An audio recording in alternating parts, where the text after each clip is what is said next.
Hi, my name is Trinding, and I'm going to be covering the human trafficking in Southeast Asia. A very simplified way to understand human trafficking, according to the UN, is that it's a process in which individuals are placed or maintained in an exploitative situation for the economic gain of another. To clear things up a bit, migrant smuggling is actually not quite the same as human trafficking. As we saw in Darkness Before Daybreak, smugglers profit from the movement of people. They receive money from migrants at the start of the process. They are often not concerned as to whether or not migrants make it safely from point A to point B. Human trafficking, however, capitalizes on the individuals themselves as a commodity rather than just through the process of the journey. The key difference between the two is that traffickers profit from the eventual exploitation of the individuals by subjugating them to unsafe working conditions against their will.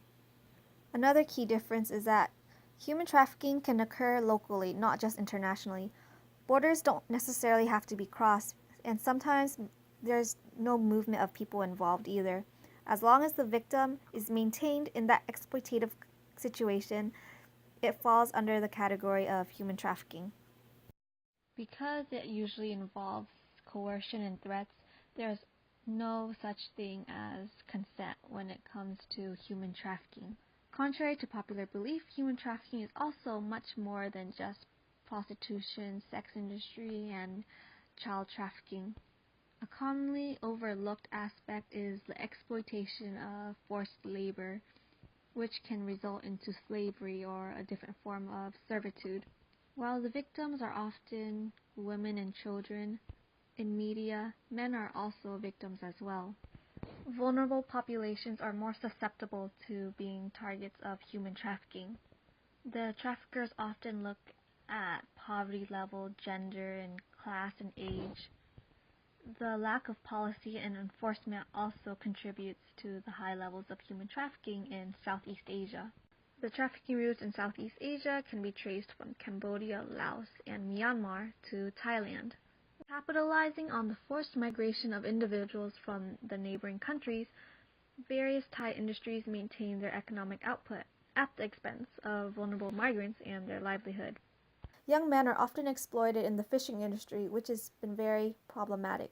It's been critiqued numerous times by international organizations such as the UN and the ASEAN, Association of Southeast Asian Countries. A lot of human rights organizations have also been cracking down on this industry for its modern-day slavery. Young men are also exploited in the construction and manufacturing industry. Sex trafficking is more common in the tourism industry and in major cities. As mentioned earlier, women and children are often found in the sex industry. However, in regards to labor, they are often found in domestic services, hospitality, and retail. As you can see, the distribution of labor is very gendered. So before I dive further into some more information regarding the fishing industry, I'm going to first explain the relationship between the migrants and the employers through someone known as a broker, who is the middleman between the two. Not all human trafficking results from kidnapping. While it is true in most cases in regards to children, many end up being trafficked because they were tricked into entering unfavorable working conditions without their knowledge. They typically don't find out until much later on, until the paperwork, either legal or illegal, is completed and they arrive into their country of destination.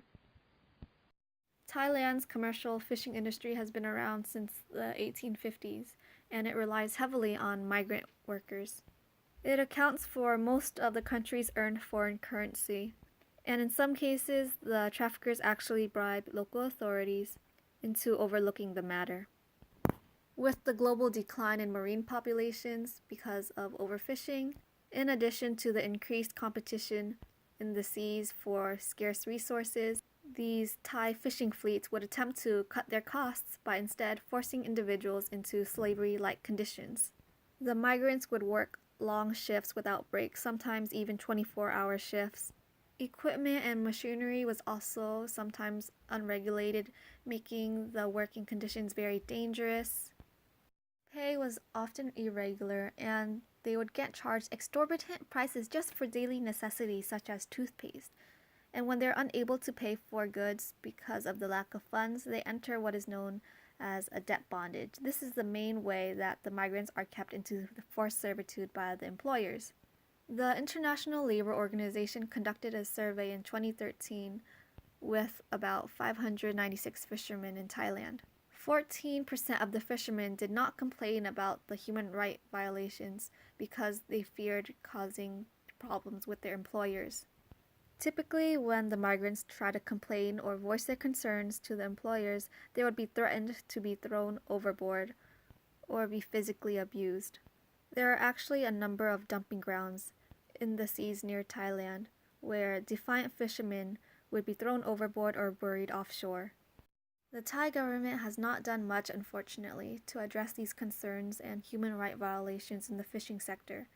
Many lives are being lost every day, the longer that this is prolonged. So now the question is, how do we move on from here? I believe becoming aware and knowledgeable about the issue is the first step to making progress. Thank you for listening, and here is my works cited list that I used for reference.